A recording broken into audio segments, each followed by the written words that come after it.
In 1492, Columbus discovered America.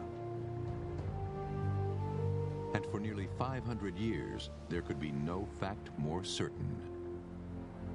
Columbus and his discovery were inscribed in textbooks, recited by school children, and celebrated by nations. Then, in the 1960s, history changed forever when we learned that America was not discovered by Columbus. America was discovered by the Vikings. The proof? A wrinkled piece of parchment called the Vinland Map, claimed by experts to be the first to depict America. And it dates to 1440, half a century before Columbus's famous voyage. But is the Vinland Map real? If it's a fake, it was done by a master of forgery. It's too complicated. It's too beautiful. I think it's real. From the moment it surfaced, scientists have subjected the map to an exhaustive series of forensic tests. But even they are divided over its authenticity. If it is genuine, it's a fascinating historical document. If it's not genuine, it's the biggest con trick that's been pulled on cartographical society in a very, very long time. At stake, millions of dollars, the careers of esteemed scholars and scientists, and the reputation of one of America's most revered institutions. We can see no option but the fact that this must be a forgery, a modern 20th century forgery. From ancient libraries in Nazi-occupied Austria to space-age labs in California, the race is on for the truth. Is the Vinland Map fake or real? Can science provide the answer? Up next on Nova, the Viking Deception.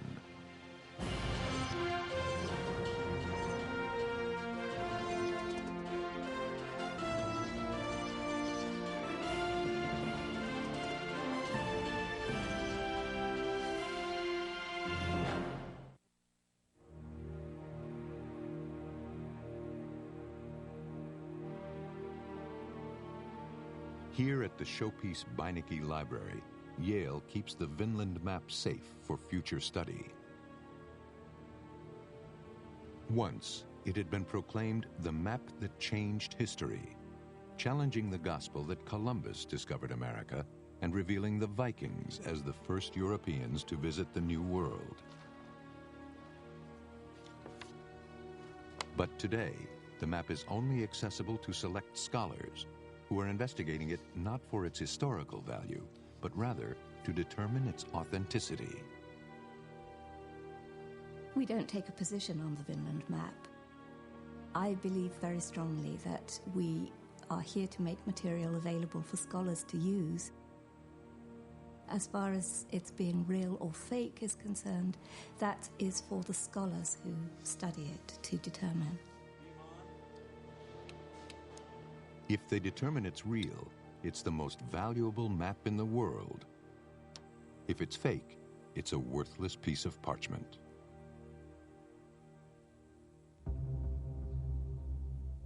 London, the year 1957. Two book dealers arrive at the British Museum. One is J.I. Davis, an Englishman. The other, an Italian, named Enzo Ferraioli.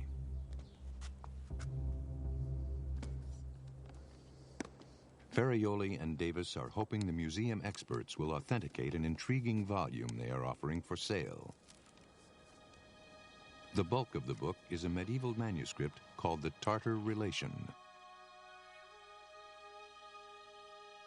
The Tartar Relation is an account of a 13th century papal mission to gather intelligence on the court of the Mongol rulers with their great military capability.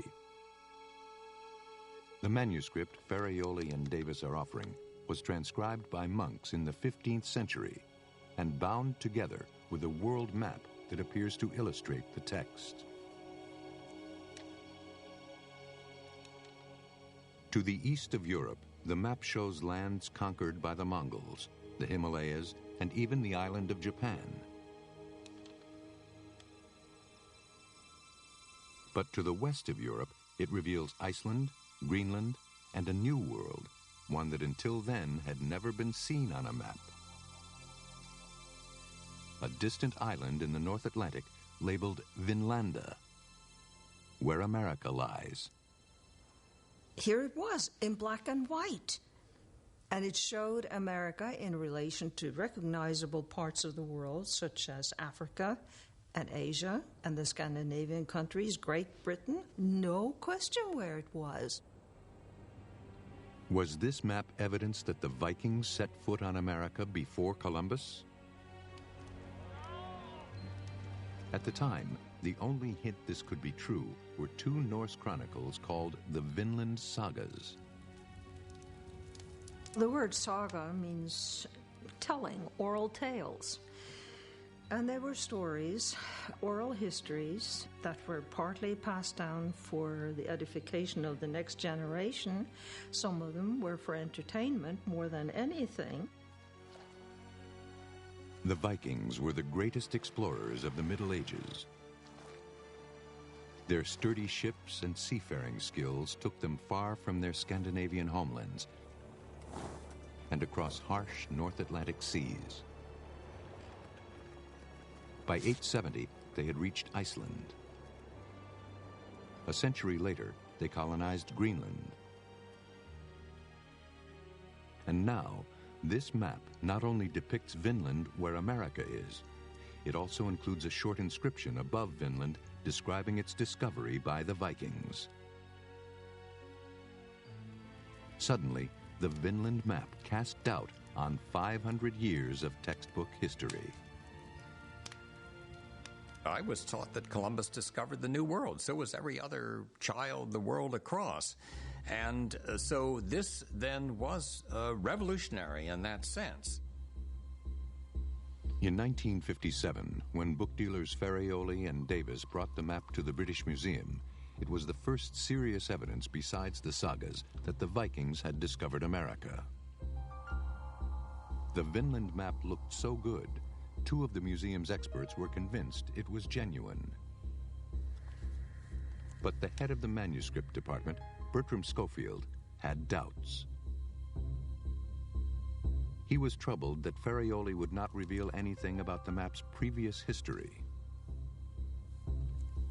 In fact, Ferrioli's charm did mask a darker past.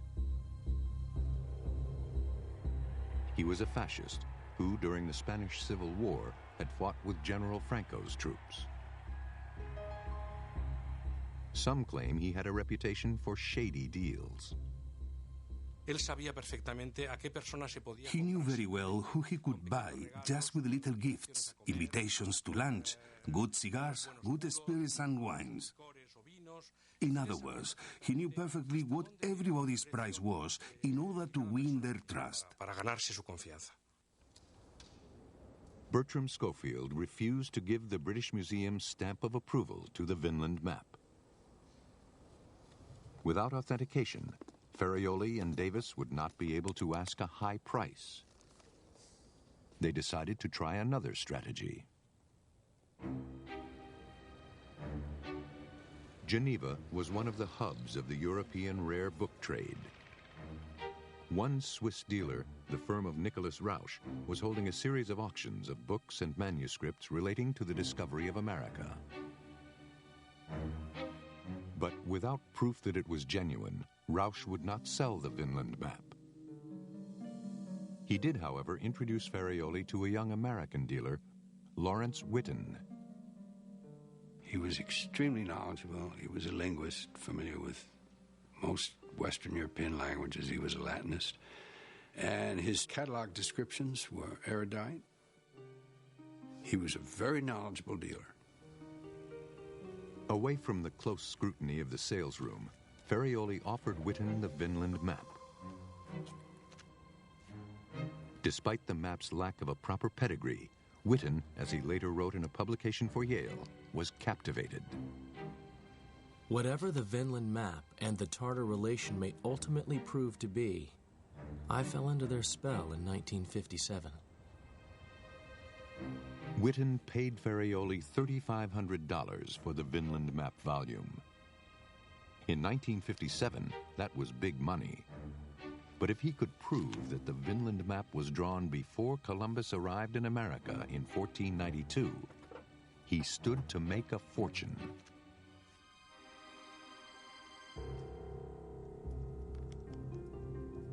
At his home near Yale, where he had been a graduate student, Witten turned detective.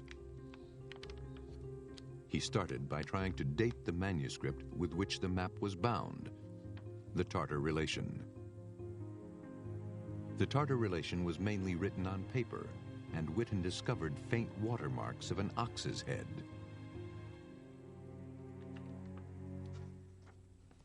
By finding the watermark in a reference book, he could show that the paper had been made in 1441. This indicated that the Tartar Relation was an authentic medieval manuscript. But the map was drawn on parchment, animal skin, and had no identifying watermark. What was its date? Witten's strategy was to prove that the Vinland map had always been bound with the Tartar Relation, which scholars generally agree is authentic. While examining them, he found an important clue: wormholes. If he could show that the holes eaten by bookworms lined up from one document to the next, it would prove the Vinland map and Tartar Relation had always been bound together and had to be connected in time. But try as he might, Witten could not make the wormholes line up. Witten had come to a dead end. A year later, his fortunes would be transformed by a remarkable coincidence. A friend from Yale's Sterling Library brought Witten part of a well-known medieval history by a Dominican friar named Vincent of Beauvais.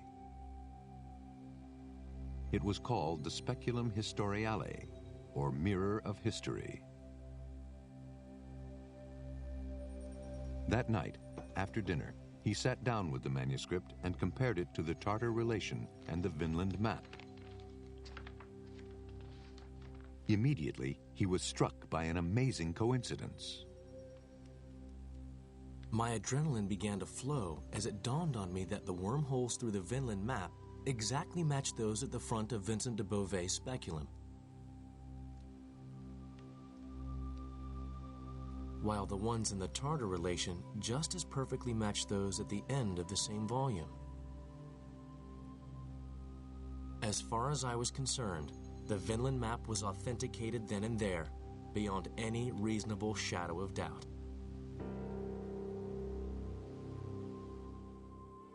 It now appeared that the Vinland map had once been part of a medieval volume containing two authentic ancient documents. The map was at the front of the volume. Next came the Speculum Historiale, and finally, the Tartar Relation. Bookworms had eaten through the manuscripts, leaving the wormholes as evidence, linking the map with the speculum and the speculum with the Tartar Relation. Witten was convinced the Vinland map was real.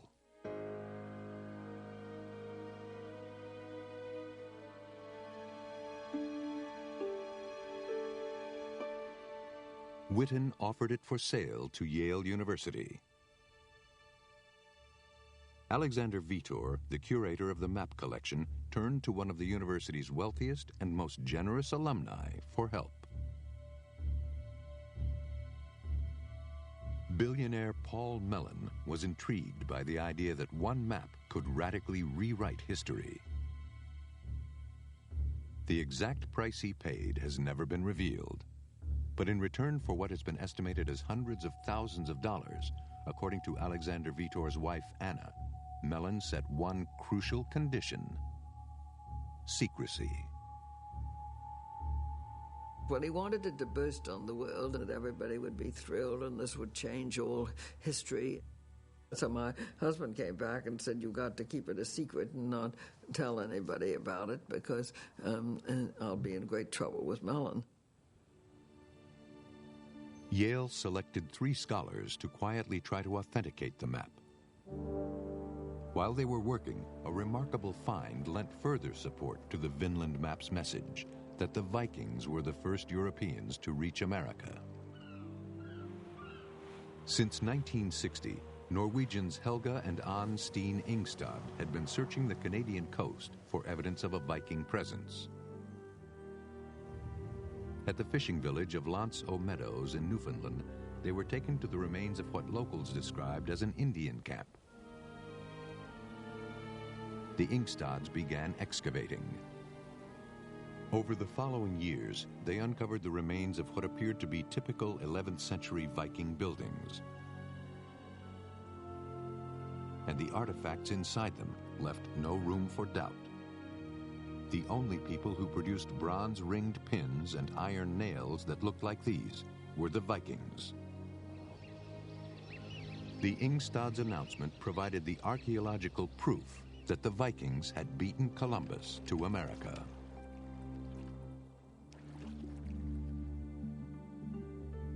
By 1965, Yale was prepared to reveal its closely guarded secret to the world. The three scholars had completed a lavish book in preparation for the Vinland map's unveiling. The only decision that remained was the exact date for the launch. Yale's benefactor, Paul Mellon, was consulted. Everybody in those days had a featherweight diary, and Mellon got his out. I'm going to be shooting, I'm going to be fishing, I'm going to be, and so forth and so on. Suddenly, on October 11th, he was going to be at a meeting up near New Haven, and so he said that will be the perfect time. Mellon's choice of date could not have been more provocative. October 11th was the eve of Columbus Day, the holiday commemorating Columbus's discovery of America. The launch party was a lavish affair. Its centerpiece was an ice sculpture of a Viking longboat created by Yale's chefs. As ambassadors mingled with academics, Alexander Vitor playfully donned a helmet sent as a gift by the King of Norway. The Vinland map was toasted as a crowning achievement for Yale and its billionaire benefactor. But from the press and certain sectors of the public, news of the map was greeted with hostility.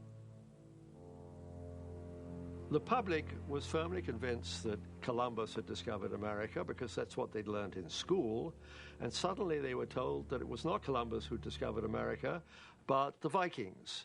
And particularly the Italian Americans were very upset that Columbus had been removed from center stage. 21 million Americans will resent this great insult to Columbus, especially released in a day that we're honoring him. Do you have any children? I have one boy, yes, sir. You're going to send them to Yale? And never go to Yale. That would be the last university as far as I'm concerned. Beyond bruised pride and public outrage, there were serious concerns about the secrecy surrounding the map prior to its unveiling. Authenticating the map is a very big task. It requires one to have a lot of knowledge about orthography, paleography, materials science, history, and in particular Old Norse history. And it was really ridiculous to think that any three people could pass a professional judgment on all these aspects. A year after the map's formal unveiling, Yale, with the Smithsonian Institution, held a conference inviting a wider range of specialists to examine the map. These scholars pointed out strange anomalies and raised serious questions. Why was the Vikings' own Scandinavian homeland drawn so crudely? Why was Greenland accurately portrayed as an island, even though it was not circumnavigated until the late 19th century? And perhaps the most damaging piece of evidence to challenge the map's authenticity, the fact that Vikings had never been known to make maps. Their navigation skills relied instead on their knowledge of the environment. They'd have been far more aware of what was going on around them. If it suddenly clouded over and you couldn't navigate, what direction was the wave coming in? Well, just keep the wave the same aspect of the boat and we know we're going to stay on course. Whereas we link up to a satellite to know where we are, they would use all these natural things around them to say, look, I'm about here. They had their sailing knowledge in their heads, and they conceived of their world not in terms of drawing diagrams that other people could see. There's literally not a single map that shows any kind of cartographical drawings from the Norse in the Middle Ages. As the chorus of doubt around the map's legitimacy grew, Yale decided that scientific tests might help prove the Vinland map real. At New Year 1967, the map, the speculum, and the Tartar relation were flown to London, back to the British Museum. There, all three manuscripts were examined under ultraviolet light. The test revealed that inks from the Tartar relation and Speculum Historiale absorbed the ultraviolet light and therefore appeared deep black. But the lines on the Vinland map did not appear black. Instead, they fluoresced. Scientists at the British Museum reported that the ink on the Vinland map was not the same as the ink used in the other two authenticated manuscripts, or, for that matter, any other documents of the period. So what was it?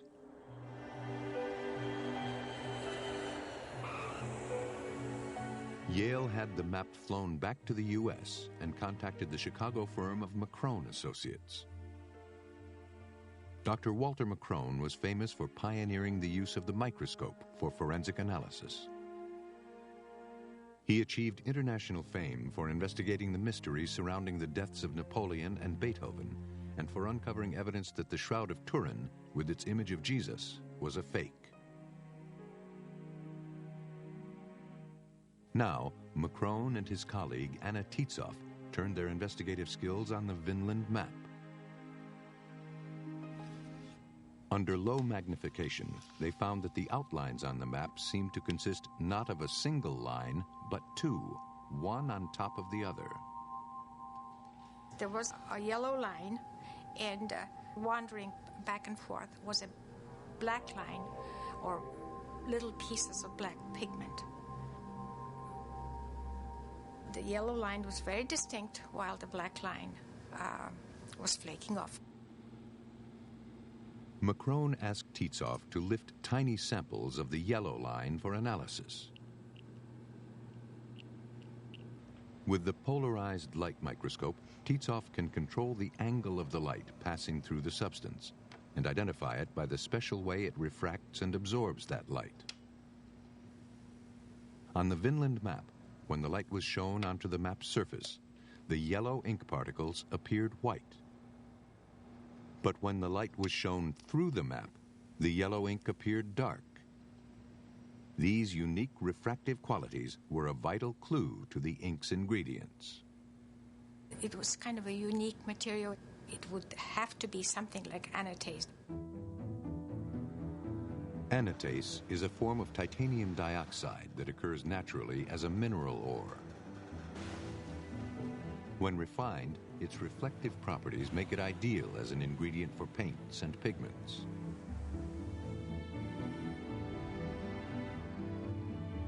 Anna Tietzoff scraped off a particle from the yellow line of the map and examined it under much greater magnification.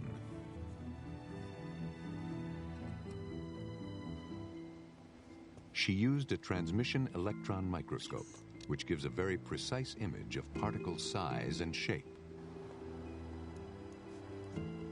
Jagged, irregular particles of widely varying size, like these, signify natural anatase ground by hand from mineral ore.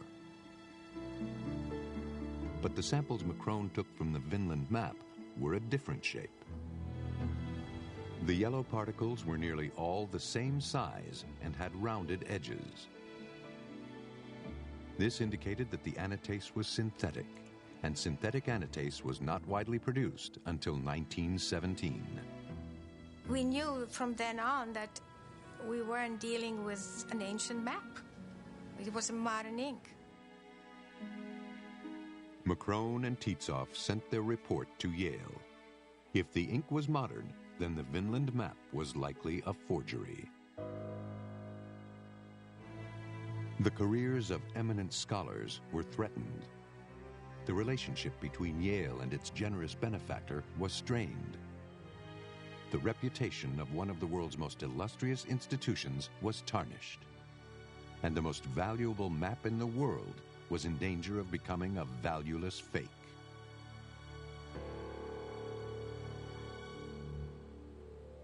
Yale sought a second opinion.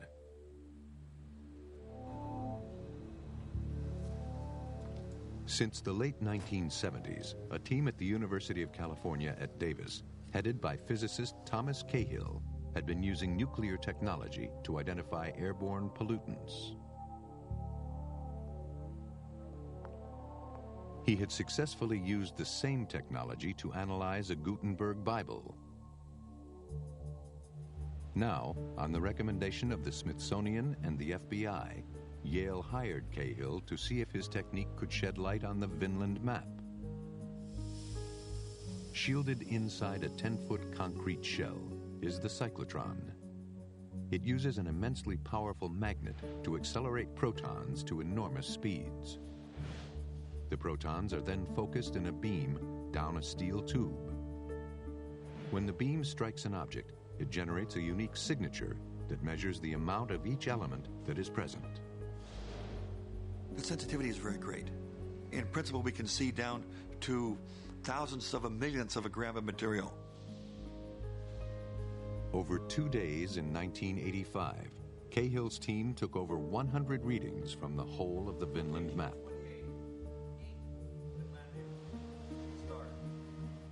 First, they analyzed sections containing both ink lines and parchment. Beam on.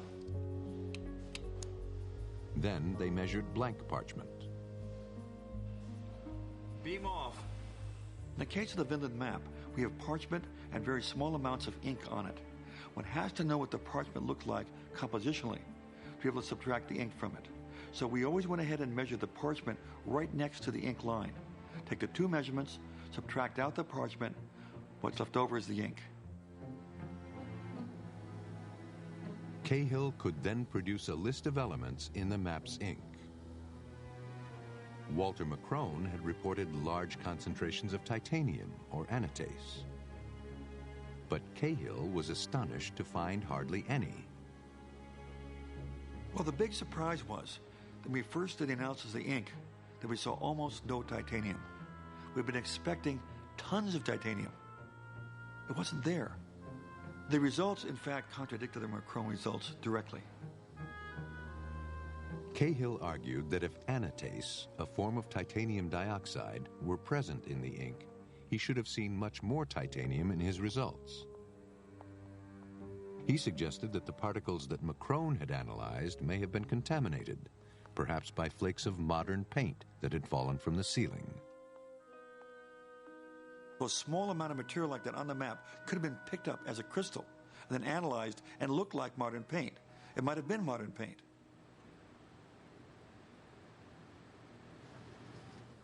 But Anna Tietzoff of McCrone Associates is adamant that her samples came directly from the yellow lines on the map. A lot of the particles were still attached to tiny little fragments of parchment. They were directly glued onto the parchment. So you had two techniques, both highly credible, which seemed to be in direct contradiction. The question remained, what was the yellowish pigment in the ink that McCrone and Anna Tietzoff had identified? Is it what McCrone suspected, anatase in its modern synthetic form, which could only mean the Vinland map is a forgery? Or are there other secrets hidden within the ink? The ink is the correct brown for a centuries-old map, and exactly how the writer achieved that seems to be a little bit of a puzzle. Brody Neuenschwander is an art historian and calligrapher who can write in the style of ancient scribes. He's putting his skills to work to discover how a medieval manuscript could be faked. I originally started with an interest in medieval manuscripts and was very interested in learning to imitate medieval styles of writing. It's also the case that you can't really write a proper medieval letter if you don't understand the inks that they used. In the Middle Ages, the most commonly used ink was called iron gall. Iron gall ink was cheap and easy to make. Galls are growths caused by the larvae of insects in oak trees. These were crushed to a fine powder and boiled in water to make a solution that looked like tea. Gum arabic, a kind of glue, was mixed with ferrous sulfate, a mineral containing iron. The thing that makes ink is the reaction between the iron in the ferrous sulfate and the tannin from the oak tree. These produce a rusting reaction on the page. The tannin and the iron together are oxidizing on the page and actually burning the letter into the surface. In fact, the English word ink comes from the Greek enkein, which means to burn in. This burning process over time causes the iron gall ink to change color. The strokes of the pen will leave a grayish mark, and within an hour or two that will blacken, and within the next year or two it will blacken completely, but within the next century or two it will start to go brown. Many medieval manuscripts have been stained brown by iron gall corrosion, including the Tartar Relation and the Speculum Historiale, the manuscripts that had been bound with the Vinland map. But the ink on the Vinland map was not iron gall. Macrone's theory was that a forger tried to simulate the browning effect of iron gall corrosion by overlaying a black ink on a yellow pigment. Macrone says the yellow pigment contains anatase, a modern synthetic, which can only mean the map is a forgery. Cahill counters that he finds almost no titanium, an essential component of anatase. He concludes that anatase is not part of the ink, and the map may be real. The debate on whether the Vinland map is genuine or not seemed to be at a standstill, and the answer hinged on the composition of the ink. If the Vinland map ink contains modern anatase, the map's a fake. Can a new scientific technique resolve the debate about the ink once and for all? In the summer of 2002, Professor Robin Clark and chemist Catherine Brown were invited to Yale to test the Vinland map using a technique called Raman microprobe spectroscopy. Today, Catherine Brown demonstrates the technique at Maggs Brothers in London, one of the world's largest and oldest antiquarian book dealers. Raman microscopy is a scientific technique that uses lasers to identify materials. What happens is that a single-coloured laser light is focused on the material on the surface. The materials themselves change that light, and it comes out multicoloured, which forms a spectrum. The spectrum that's produced is unique to the material that's producing it, so it acts as a fingerprint by which you can identify those materials. This 15th century manuscript has been illuminated or colored with a variety of pigments. The Raman microprobe identifies them all. Red is vermilion. Blue is lazurite. White is white lead. The ink itself is iron gall. Each molecule is different, and the spectrum that comes out is unique to each type of molecule. It's absolutely accurate. We either know what the material is or we don't. Besides its extreme accuracy, this technique has an added benefit. Raman microprobe spectroscopy is particularly good for examining documents because it's non-invasive, it's non-destructive, so it causes no damage to the manuscript or document that you're examining, which is very important if it's valuable. It was the perfect technique to settle the debate on the authenticity of the most valuable map in the world.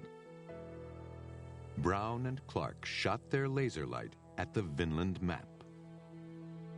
In the Vinland map, we confirmed that there is anatase on the yellowish-brown lines under the black. We could certainly detect that on the ink, but not on the body of the map. The presence of anatase in the ink and not on the parchment, and the fact already established by Macron that the anatase was synthetic, could only mean one thing. It wasn't something which could have fallen off the seal. It was deliberately placed as part of the ink. That confirmed absolutely what Macron had found. The only conclusion that we could draw from the evidence that we saw is that the Vinland map was produced sometime after about 1920. So what does all this evidence add up to? The lack of any other maps made by the Vikings. Macron's findings that the ink on the Vinland map contains synthetic anatase manufactured after 1917. And now Brown and Clark's confirmation. To date, every conceivable test that could be done has been done. And the conclusion today is that the map is a fake. It's a modern forgery.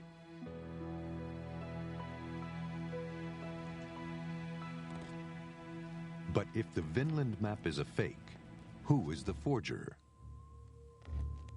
Can science help solve another mystery at the heart of the Vinland map story? One man seems central, Italian book dealer Enzo Ferraioli.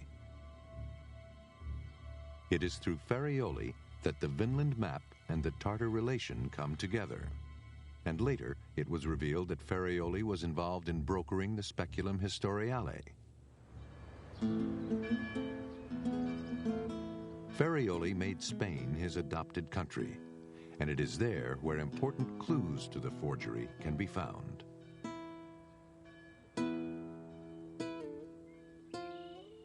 The Cathedral of La Seu in the city of Saragossa contains one of Spain's greatest libraries. In 1957, a scholar noticed that manuscripts he had previously consulted had disappeared. An investigation revealed that over 100 priceless texts were missing. The police swiftly arrested their prime suspect, Enzo Ferraioli.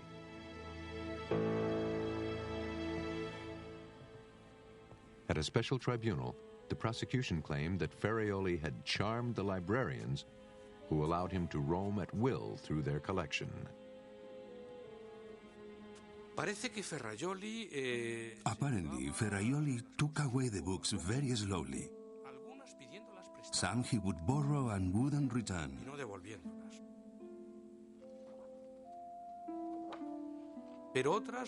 But other books he would smuggle away hidden in newspapers, in a bag or a briefcase.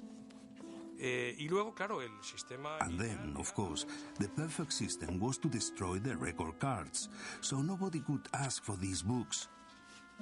The answer from the archivist was, these books are not here because they don't appear in the index.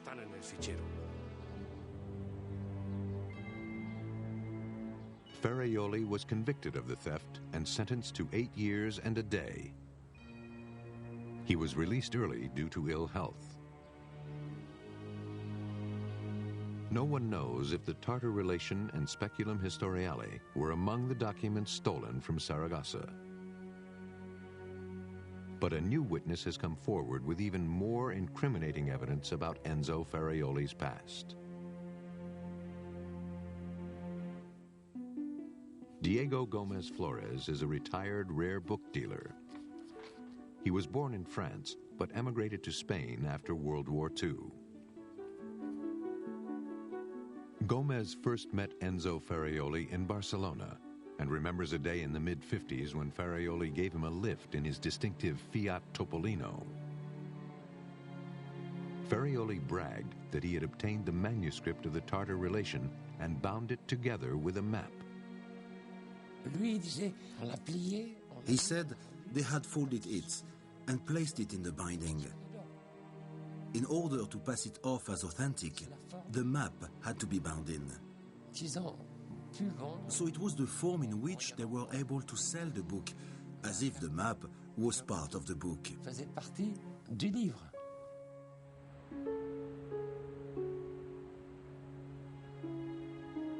Gomez's account suggests that the Vinland map was originally a separate parchment and that Ferraioli bound it together with the Tartar relation to increase its value.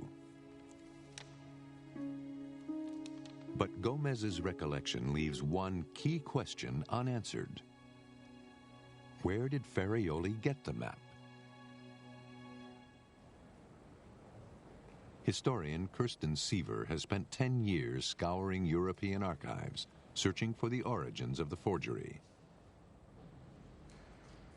Once I was convinced that the map was fake, I started looking at all the likely suspects in Europe. It had to be somebody with the right kind of knowledge. And I narrowed it down to one man. Siever's research led her to believe that Father Joseph Fischer, an Austrian Jesuit priest, had the means, opportunity, and motive to create such a masterpiece of deception. From 1895 to 1939, Fischer lived and taught at Austria's prestigious Stella Matutina, a college that attracted students from throughout Europe, including Sherlock Holmes author Sir Arthur Conan Doyle and Irish novelist James Joyce. Fischer was an authority on world maps of the 15th and 16th centuries. In 1902, he published a book professing a radical new theory, one that challenged 500 years of history. Father Fischer was one of the first to propose that the Vikings were the true discoverers of America. Father Fischer certainly had a fondness for discovering maps that showed the first of something. He discovered the first map with the name America. He also believed that there was, of course, a Norse discovery of America and that the Norse had left a record of where they had been when they sailed to Vinland. Although Father Fischer never found such a map, Siever has uncovered evidence that suggests he had the basic materials and equipment to create his own.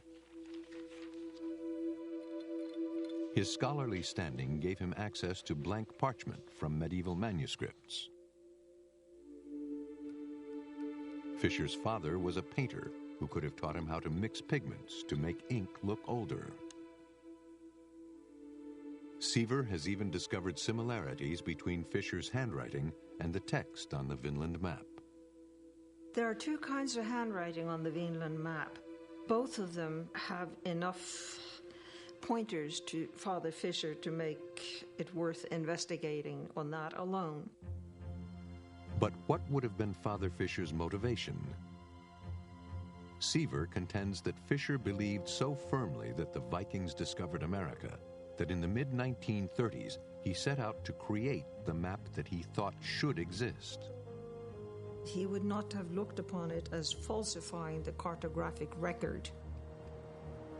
I also doubt very much that he made the map deliberately for others to see. I think it was essentially a private exercise. But Father Fischer's private scholarship was about to collide with world history. For in 1938, German forces marched into Austria, seized Stella Matutina College, evicted the priests, and confiscated everything of value, including art, rare books, and, Siever believes, Father Fischer's Vinland map.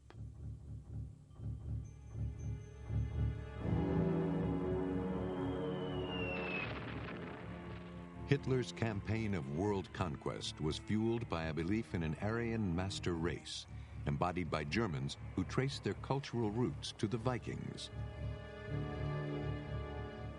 In the hands of the Nazis, the Vinland map would be a historic claim to America and a powerful political weapon. If Siever is right, Father Fisher used his knowledge of ancient maps and Viking history to draw the Vinland map on an authentic piece of medieval parchment. Fisher's Vinland map was then confiscated by the Germans. And after their defeat, the map found its way into the hands of known fascist and Nazi sympathizer Enzo Ferraioli.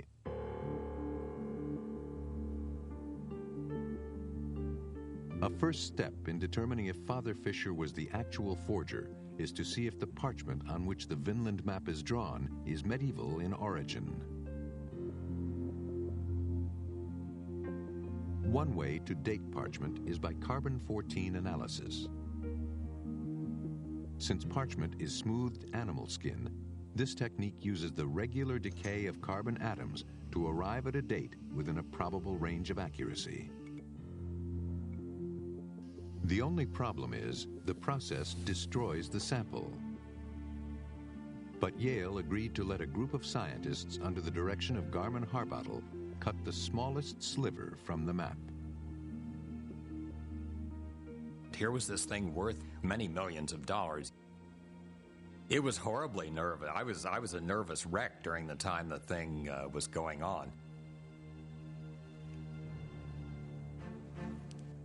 I calculated later that the value of the piece we sliced off was $40,000 or $50,000. And, of course, one doesn't do that lightly. One does it very carefully. Harbottle sliced a thin sliver from the map into 6 samples.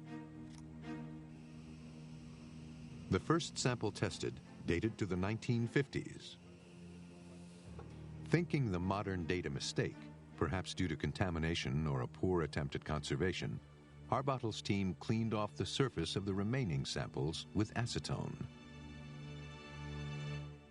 Acetone, which should have no effect on parchment at all, was extracting about 30% of the weight. In other words, the weight of the parchment was 1/3 foreign matter. That's a lot, 30%. With the foreign matter removed, he then tested the remaining parchment samples. Instead of 1950, these dated to around 1440. Harbottle concluded that the Vinland map was drawn on authentic medieval parchment. But other scientists were puzzled by the discrepancy. When I first heard about the results from this, what I heard was crazy. One measurement had said that the map was modern, and that the other measurement had said that the map was old.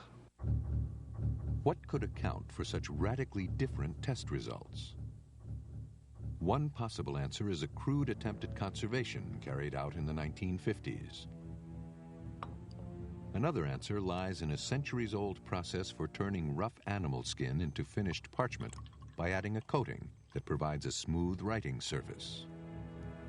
Somebody took an old piece of parchment dating back to 1440, stripped off the surface, and replaced it with a new surface. This new surface could explain why the first sample, which was not cleaned with acetone, dated to 1950. The body of the parchment is ancient, but the surface is modern. The map we see today was put down on the surface of the parchment, and therefore we can only conclude that the map was put on the parchment since 1950. These findings suggest that a forger took an ancient parchment, resurfaced it in the 1950s, and upon it drew the infamous Vinland map. If true, this would eliminate Father Fisher, who died in 1944, as a suspect. Ferraioli remains at the center of the mystery, but any information he had about the identity of the forger went to the grave with him in 1966. For nearly 50 years, the Vinland map has been both celebrated and damned. When it first appeared, it challenged the gospel that Columbus discovered America. and proclaimed the Vikings as the earliest Europeans to visit the New World. It's ironic that even though the Vinland map is most likely a fake, we now know through archaeological evidence that the Vikings were the first. So why does the debate over the Vinland map refuse to die? The Vinland map is still discussed as though it was a life and death matter. I think this is just a very natural human trait to argue over these things. I don't think the argument will ever stop.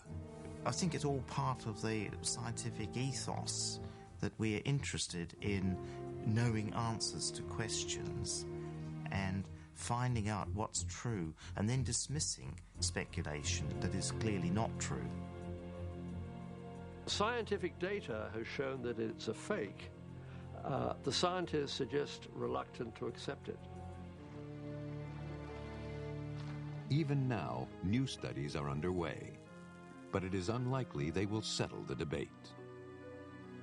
Science doesn't really deal in truth, but science does deal in facts. How you choose to interpret those facts is up to you.